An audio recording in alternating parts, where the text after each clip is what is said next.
Greetings, it is I, Tantus Naravan Dracovin, Lord and Emperor of the Dracovin Empire, and welcome. It is time to continue our discussion on the various clans and bloodlines of Vampire of Masquerade in the World of Darkness. This week, I'm introducing you to the Nosferatu, the clan that is truly seemingly to be the most cursed of them all, at least when it comes to physically appearance. At least when it comes to being visible that way.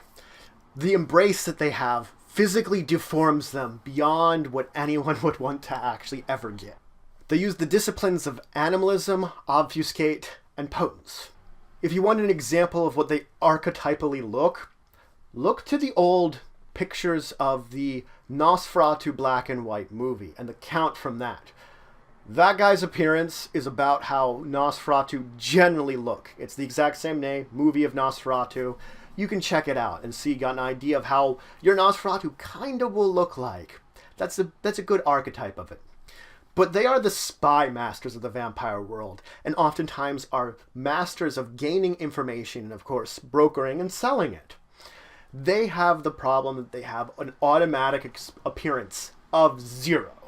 And they cannot raise their appearance with experience points ever. This also means that they automatically fail any social situation. They automatically botch it, fail it. That has to have to do with first impressions, except for intimidation. They can still be intimidating. Now, the Nosferatu antediluvian is known as Absimilvard. He was a character from Epoch, of course, embraced there, and was known for his incredible vanity and beauty. Unfortunately for him, he got this kind of permanent scarring when he was embraced. And with the anger of it, he actually rose up and slew his sire. And he was the first one of the antediluvians to actually do this, before it sort of became a thing. Now, the revolt did, of course, occur against the second generations eventually. Absimilvard had intense loyalty from those he had childed, those that he had sired, except for one who tried to escape him. Now, when the revolt did occur and his bloodline was cursed, they were cursed with the hideousness that they now enjoy. And all of his child, or all of his bloodline were cursed with it, even the one that resisted and ran away. He effectively ordered then the remainder of his loyal children, the Nituku, to hunt down the one that had fled.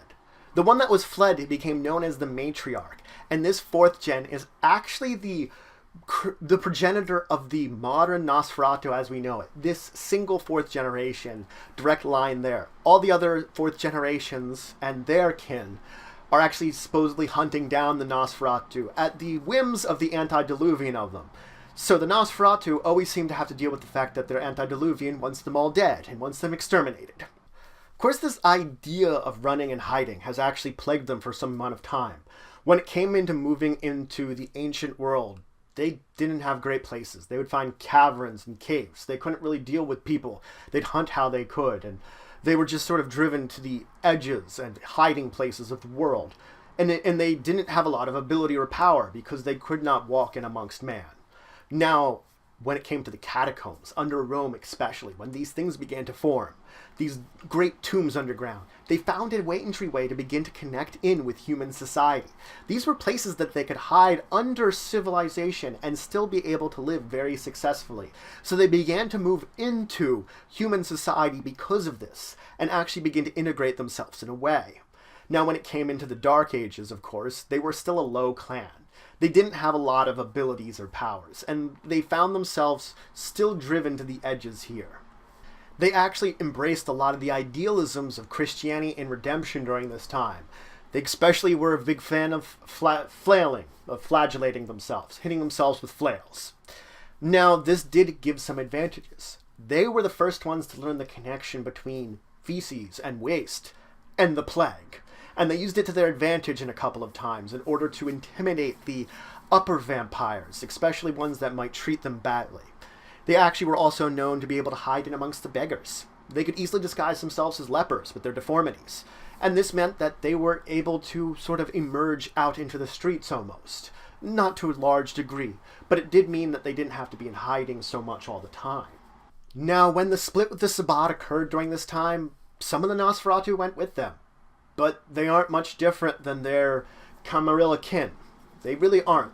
and in fact, they sort of get along very well. They'll be very cordial with each other for being enemies, so they tend not to fight in the way that we would think with the rest of the Sabbat, because the entire clan has this idea of unity amongst each other and survival for the entire clan, especially since they do technically believe their antediluvian is hunting them all down. I'll get into why the split occurred a little bit later on. But just think of it that they still have that unity, even though they are split. Now, they began to take advantage of the Renaissance very well. With urbanization occurring, they were finding more and more places in cities that they could begin to have layers, places that were decent, that they could hide themselves away from the prying eyes of those they wanted to keep from. Of course, also during this time, embracing for hatred and vengeance and jealousy began to become much more of a commonplace thing, which is an unfortunate one of that Nosferatu do suffer from, which again I'll talk about a little later. When it came to the Victorian Age, they were surprisingly quiet. They were relegated to the slums a lot of times, and even amongst the Camarilla, they were actually kind of shunned. They were actually kept from Elysium in many cities, including London, many times, which is the neutral gathering spots for the Camarilla. Now, this didn't mean that they didn't do things that were there. They went to these, like, back alleys, high crime areas, and actually controlled them very effectively.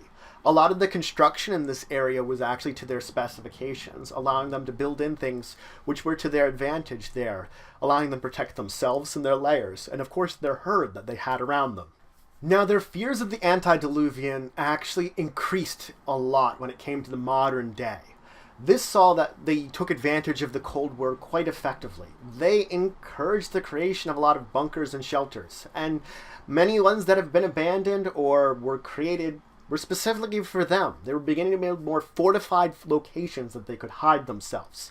Of course, their information gathering came to a massive and powerful head during this time too.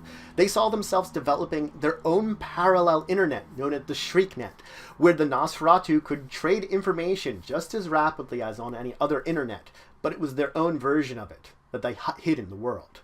Now, of course, in the 1990s, the Shadow Curtain was formed when the 4th generation Nosferatu, Baba Yaga, woke up.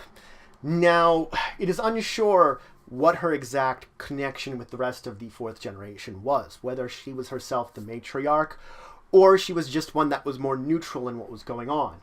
But it is known that it was a Niktuku that was eventually the one that killed her and helped drop the Shadow Curtain. So it was one of the hunters of the Nosferatu that eventually took care of her, whether she was a traitor to them, or just one that originally had been neutral that they decided to eliminate. It's hard to say. But regardless, this is putting forth many fears in the Nosferatu upon learning that that their demons, the Niktuku, were actually something that was real, that many of them had believed in, and, well, proof of it had actually existed now. Now, Nosferatu group together in larger groups called broods. These places that are often in sewers or other underground locations form the basic knit communities for the Nosferatu. Now, the Nosferatu themselves are oftentimes looked at as being very ugly on the outside, but people think they tend to be friendly on the inside. This is not really the case. It's the fact that usually the friendliest of Nosferatu are the ones that are sent to communicate with everyone else, to deal with the Camarilla, or to meet with people. And that's how they get this reputation, because they send someone to represent them, while the rest continue to hide underground. Now, clan loyalty is important above everything in these groups, and it really is to them. They look out for each other no matter what. And in these brood groups, it is very generation-based, that the eldest tends to be the one that's in charge and makes all the rules. And some of these groups are actually, in fact, very much directly related to this one bloodline, that the one that's the eldest will be actually the one that's going to be the direct sire above everyone else, that everyone in the entire brood is actually of their blood directly. Most Nosferatu get some kind of job within the brood that is helping to enhance it or protect it in some way, with the idealism that working together they can strengthen their community. They also are known to use ghoul animals, especially for protecting the area, and to kind of become assistants in them in this respect. Now, there's two major variations of them. The Bayat Mustasharad are actually their Islamic group, which was actually very well respected in its existence and is virtually extinct in the modern day. But they were focused very much so around survival within the Middle Eastern peninsula and actually put a very powerful niche there for a time period, actually helping to assist many of the other vampires within that area to find their own ways of surviving. So that's why they were so well respected. Now, the other version is, of course, the Nosferatu anti-Tribu. They're virtually identical to their Camarilla brethren. They are the most human of the Sabbat, but they're very calculating and hold secretly inside any kind of calculations and malcontent that they have, ready to use it when they need to. The reason that a Nosferatu, of course, might become an anti-Tribu is because the hunting by their antediluvian, that fear eventually drives them to this group, which is much more warlike group and much more aggressive group, in hopes of finding a much more powerful protection there. So effectively, it is fear that drives them to become that more than any kind of other ideology. And then that's a fear that does exist within the normal group of Nosferatu, hence why they do have this genial connection still. As I said, they are famous information brokers and spy masters, and they teach their children. They teach them ways of learning new things much more efficiently, and secret ways of keeping messages and information secret too. So they teach them these skills needed to be these information brokers and spy masters. The thing about Nosferatu is they're very antisocial, though, because of the nature of their being. So they tend to, though, believe in working together with each other and protecting the group. They tend to be very individual when it comes to their actual work, looking for information on their own, and many of them eke out their own sort of level in whatever they're working on by themselves.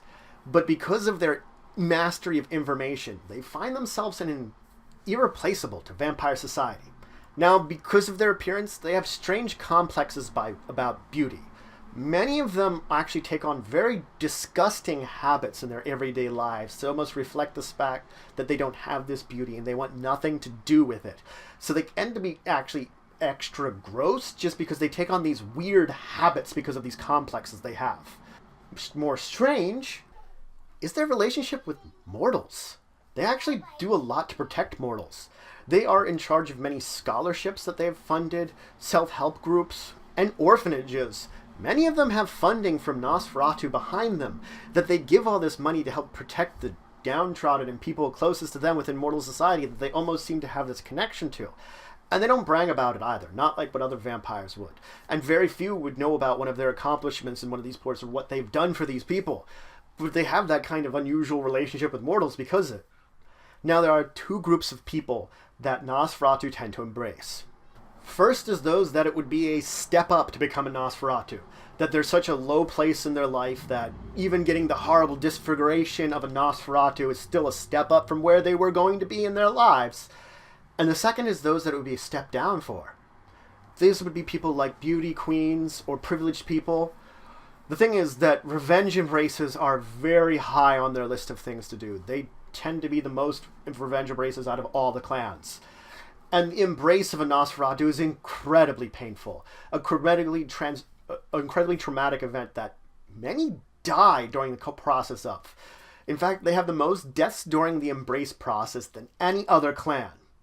There are many that have become simple brutes as a result of it, almost going brain dead as a result of the entire traumatic experience. And they're usually exterminated because they're better off in that way. But there are those that have been punished by this, with the possibility of becoming this way, because of this nature of their embrace.